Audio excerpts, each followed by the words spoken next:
Radio city पर गिनी की library. Good evening ji and welcome to a brand new edition of Ginni की library. मेरा नाम है गिनी। इस हफ्ते जिस किताब को मैंने उठाया वो लिखी है डेबोरा रॉड्रिग्स ने and it's called the Kabul beauty school. इन्होंने इसके पहले किताब लिखी थी जिसका नाम था the little coffee shop of Kabul which did exceedingly well and so did the Kabul beauty school. Deborah की कहानी ये है कि डेबोरा एक्चुअली अफगानिस्तान में गई थी। We've all heard of the bombings, we've all heard when Afghanistan को बिल्कुल ही खत्म कर दिया गया था। तो डेबोरा एक्चुअली गई थी, उन्होंने एक्चुअली वहां पर एक अफगानी से शादी करी थी और इस सारी लाइफ के अंदर उन्होंने बहुत सारी चीजें देखी थी जिनको इन्होंने अपनी किताबों में पेश किया है। So this book is of course based in a beauty salon और ब्यूटी स्कूल। इस ब्यूटी स्कूल में क्या होता है, इस ब्यूटी सैलून में क्या होता है, कितनी औरतें आती हैं, कितने आदमी आते हैं, क्या है उनकी कहानी, यही है basically the Kabul beauty school की कहानी। पर it's very interesting when you read कि जब आप अपने नेबरहुड पार्लर जाते हो, मान लो थ्रेडिंग के लिए, वैक्सिंग के लिए, या एज अ मैन आप जाते हो क्योंकि आपने अपने बाल कटवाने होते हैं नाई से या एक फेशियल करवाना होता है, तो क्या होता है जैसे आप एक ब्यूटी सैलून में एंटर करते हो सडनली आप एक गहरी सांस लेते हो ना, everything goes into a slightly slow motion. आप थोड़ा रिलैक्स करने लग जाते हो, आप थोड़े ओपन हो जाते हो। अपने नाई को आपने ऐसी बहुत सारी बातें बताई हैं जो शायद अपने घर वालों को नहीं बताई है। कई बार जो ब्यूटी पार्लर में आपके सर पे तेल लगा रही होती है उसको आपके बारे में ज्यादा गॉसिप पता होती है as compare to your friends and family, और वो गॉसिप का सबसे अच्छा मात्र तरीका होती है आपके लिए। यही चीज जो भारत में इतनी कॉमन है यही अमेरिका में भी होती है, यही अफ्रीका में भी होती है और यही काबुल के अंदर भी होती है जब डेबी वहां पर एक ब्यूटी सैलून खोलती है। इस कहानी में आगे क्या क्या होता है ये सब आपको सुनाऊंगी आज गिनी की लाइब्रेरी में रेडियो सिटी पर एक बात बोलूं, इस किताब को पढ़ के मैंने एक और चीज रियलाइज करी। जब भी अ कंट्री और a place goes through a state of war या through a state of emergency जहां पर सब कुछ खराब हो रहा है, द वर्स्ट सफरर्स जो होती हैं वो औरतें ही होती हैं। ये सच है, ये मैंने किताब से फिर से रियलाइज करा।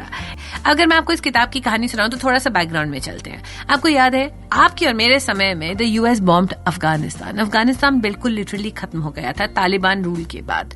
अफगानिस्तान में बिल्डिंग्स बॉम्ब हो चुकी थी, स्कूल्स टूट चुके थे, जो लोग बचे थे उनको नहीं समझ आ रहा था कि वो कहाँ जाएंगे, नौकरियां नहीं थी, घर नहीं थे, एवरीथिंग वाज इन कियोस। और इस समय अफगानिस्तान में उस टाइम पर बहुत सारे यूनाइटेड नेशंस के एड वर्कर्स जा रहे थे, कोई हेल्थ के ऊपर काम कर रहा था, कोई बच्चों के एजुकेशन के ऊपर काम कर रहा था, बिकॉज एक कंट्री जो बिल्कुल ही खत्म हो गई थी उसे फिर से रीबिल्ड करना था। Of course unfortunately Afghanistan has still never been build completely, पर धीरे धीरे कोशिशें की जा रही हैं। अब क्या होता है कि जब एक कंट्री बिल्कुल ही खत्म हो जाती है तो बहुत अलग अलग तरीके के लोग जाते हैं जो कि फॉरेन एड भी सप्लाई करते हैं और लोगों को सिखाते हैं कि अपनी जिंदगी को वापस कैसे लेकर आओ। तो obviously the first needs are doctors, nurses, health officials, फिर होते हैं टीचर्स, स्कूल्स, फिर कंस्ट्रक्शन की घर वापस बन सके। इन सब के बीच में एक लड़की पहुंच जाती है अफगानिस्तान। लड़की नहीं होती, एक मिडिल एज औरत होती है। She had a bitter divorce, उसके 2 बड़े बड़े बच्चे हैं जिसको अपनी माँ के पास छोड़कर आई है because she just genuinely believes कि शी शुड हेल्प। इनका नाम है डेबी। अब डेबी जो है वो अमेरिका में एक ब्यूटिशियन थी। अनलाइक इंडिया जहां पर कोई भी ब्यूटिशियन बन सकता है, आप किसी भी जगह जाते हैं, थोड़ा थ्रेडिंग सीखते हैं, थोड़ा वैक्सिंग सीखते हैं और ला बिहोल्ड आप मतलब बिल्कुल ही ब्यूटिशियन बन जाते हैं।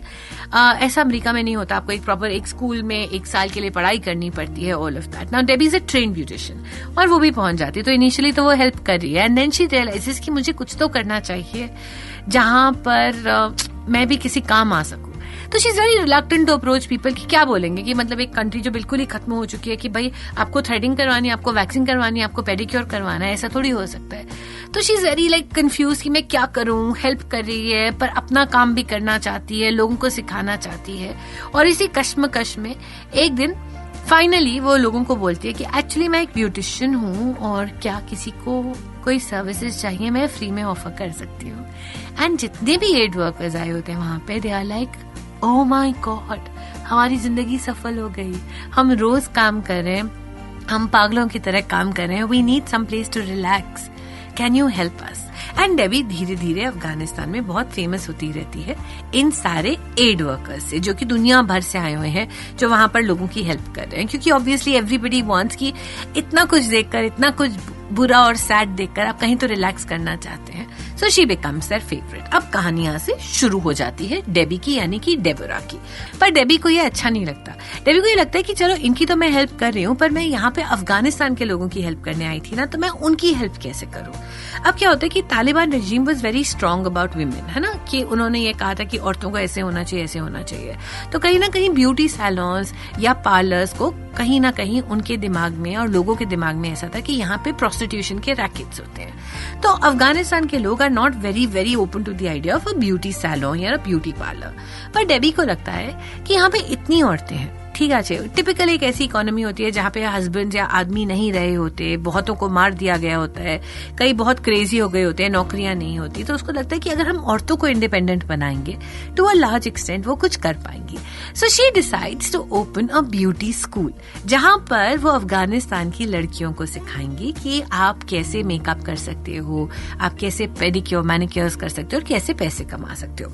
Now logically it sounds like a great idea and the women start coming in. और अब शुरू होती है रियल किताब, क्योंकि जब ये औरतें आती हैं तो डेबी इनसे इनकी कहानी पूछती है and those are the saddest stories you could. तो इन सभी औरतों को डेबी अपने स्कूल का हिस्सा बनाती हैं, फंड्स रेज करती हैं, कैसे cosmetic companies from across the world आती हैं उनकी मदद करने के लिए ताकि उनके ब्यूटी सैलून में इनफ प्रोडक्ट्स हों। क्योंकि अफगानिस्तान जैसी जगह में आप टॉवल्स कहाँ से लाओगे, आप कर्लिंग आयरन रॉड्स कहाँ से लाओगे, आप वो पेडिक्योर के छोटे छोटे टब्स कहाँ से लाओगे। तो सारी ब्यूटी कंपनीज आती हैं और उनको ये सजेस्ट करती हैं और हेल्प करती हैं। And Debbie suddenly turns out into a beautiful school, जो वो बनाती है ताकि अफगानिस्तान की औरतें थोड़ी सी सेल्फ रिलायंट हो जाए। पर इस पूरे प्रोसेस के अंदर अब डेबी के अंदर एक प्रॉब्लम होती जा रही है, वो बहुत अकेली पड़ती जा रही है। उसको उनकी लोकल लैंग्वेज यानी दारी ज्यादा समझ नहीं आती, वो थोड़े थोड़े वर्ड समझती है। और अब उसको लगता है कि यार मेरे बच्चे तो अमेरिका में है, मेरी माँ भी अमेरिका में है, मैं यहाँ पे किसके साथ रहूं, आई नीड अ पार्टनर। अब ब्यूटी सैलून की जो सारी लड़कियां हैं, अफगानी लड़कियां, वो डेबी के लिए एक आदमी ढूंढती हैं, एक रिश्ता ढूंढती हैं ताकि डेबी की शादी वो अफगानिस्तान में करवा सके, so that she is also satisfied emotionally and mentally. Of course ये आदमी एक अफगानी आदमी होता है जिसकी ऑलरेडी शादी हो चुकी होती है, ऑलरेडी कुछ बच्चे होते हैं, बट इट्स वेरी नॉर्मल क्योंकि डेबी की भी शादी हो चुकी है, बच्चे हैं, तो कंपेनियनशिप के लिए वो शादी करते हैं। It's very interesting to see their dynamics. किताब में बहुत सारे कल्चरल एक्सपीरियंसेस हैं, जिस तरह से कि जब डेबी एक अमेरिकन है, जब वो जा रही होती है, मान लीजिए वो पाकिस्तान से अफगानिस्तान जा रही हैं, she has to go to the Khyber Pass, तो वो कितनी डरावनी जगह है, किस तरीके से बॉर्डर्स कटे हुए हैं अलग अलग जगहों के, किस तरह से अफगानी आदमी जब एक लड़की को सिगरेट पीते हुए देखते हैं तो वो कैसे रिएक्ट करते हैं, किस तरह से एक्चुअली बहुत सारे लोग जिनका थॉट प्रोसेस ये बड़ा कंजर्वेटिव होता है, उनको लगता है कि लड़कियों को इंडिपेंडेंस नहीं मिलनी चाहिए, वो डेबी से किस तरह से लड़ाई करते हैं। It's interesting to see the women dynamics, it's interesting to see कि किस तरह से औरतें, और ये शायद भारत की औरतों में भी है कि अगर आप एक मान लीजिए अब्यूसिव मैरिज में हैं जहां आपके हस्बैंड आपको पीटते हैं, मारते हैं, या इन लॉज आपके ऊपर टॉर्चर करते हैं, तो आपका थॉट ये नहीं होता कि वो गलत है। टू अ लार्ज एक्सटेंट बहुत सारी औरतें विश्वास करने लग जाती हैं कि ये तो इनकी किस्मत है, अब इसके साथ साथ वो क्या कर सकती है। उनके दिमाग में कभी नहीं आता कि वो एक्चुअली छोड़कर भी जा सकती है। That is just not possible. And that cultural difference जो आपको लगता है कि डिफरेंस भी है और सिमिलैरिटी भी है इंडिया, अफगानिस्तान, अमेरिका की, वो बड़ी इंटरेस्टिंग है। Like I always say that books make you realise कि बाकी कंट्रीज में और आप में, या बाकी दूर बैठे किसी और इंसान में और आप में क्या सिमिलैरिटीज है, और आप रियलाइज करते हैं कि अफगानिस्तान की औरतें, अमेरिका की औरतें और इंडिया की औरतों में ज्यादा डिफरेंस है नहीं, ना ही मर्दों में। And I don't know it's a good thing और अ बैड थिंग। अगर आपको चांस मिले तो काबुल ब्यूटी स्कूल जरूर पढ़िएगा। If you want, I can send it to you. I have a couple of copies of these. आप मुझे लिख दीजिए at rjginny@gmail.com, GINNIE. I'll send you a copy, but you have to give me a good enough reason. Also, आप मुझे मेरे social media पे tag कर सकते हैं at rjginny, GINNIE. I'd be very happy to hear कि आप अपनी किस किताब के बारे में बात करना चाहते हैं, किस कैरेक्टर के लिए, या किस तरीके की किताबें आप चाहते हो कि डिस्कस हो गिनी की लाइब्रेरी में। At least this week, I was very happy with my book, which was The Kabul Beauty School. Hopefully next week वापस आऊंगी एक और किताब के साथ गिनी की लाइब्रेरी में।